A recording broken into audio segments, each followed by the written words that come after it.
സ്തോത്രം. പ്രതികാരം ദൈവത്തിനുള്ള, നമ്മളല്ല പ്രതികാരം ചെയ്യേണ്ടത്. കയ്പ്, പക, പിണക്കം, സ്തോത്രം നിനക്കുള്ളതല്ല. ദൈവം നിന്നോട് ക്ഷമിച്ചെങ്കിൽ ദൈവത്തോട് നിനക്കും ക്ഷമിപ്പാനുണ്ട്. ആരോടോ നിനക്ക് ക്ഷമിക്കാനുണ്ട്. നീ നന്നാകാൻ.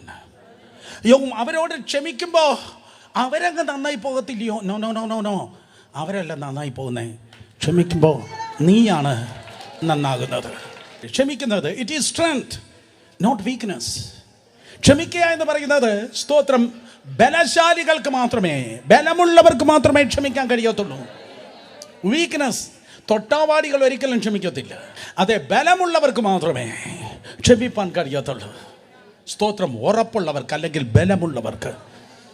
ഓണം കഴിഞ്ഞു, അവരുടെ വടംവലി മത്സരം തീർന്നു. പക്ഷെ നിന്റെ വടംവലി മത്സരം ഇപ്പോഴും തുടരുകയാണ്. നിന്നെ താഴ്ത്താനും തകർക്കാനും ലോകത്തിലുള്ള സകല മനുഷ്യരും, കേക്ക്, ലോകത്തിലുള്ള സകല മനുഷ്യരും, സ്തോത്രം, നരകത്തിലെ മുഴുവൻ ഭൂതവും ഒരറ്റത്തെ വടം വലിക്കുക. പക്ഷെ നീ പൊളിയുന്നില്ല. മുഴുവൻ ലോകവും മുഴുവൻ നരകവും ഒരറ്റത്തെ കയറി പിടിച്ച് നിന്നെ താഴ്ത്താൻ നോക്കിയിട്ട് നീ പൊളിയുന്നില്ല. നീ പൊളിയാത്ത രഹസ്യം എന്തെന്ന് കാണാൻ ആ കയറിൻ്റെ മററ്റത്തേക്ക് നോക്കിയപ്പോൾ ഞാൻ കണ്ടത് ആ കയറ് പിടിച്ചിരിക്കുന്ന ആണിപ്പഴുത്തുള്ള കരമ.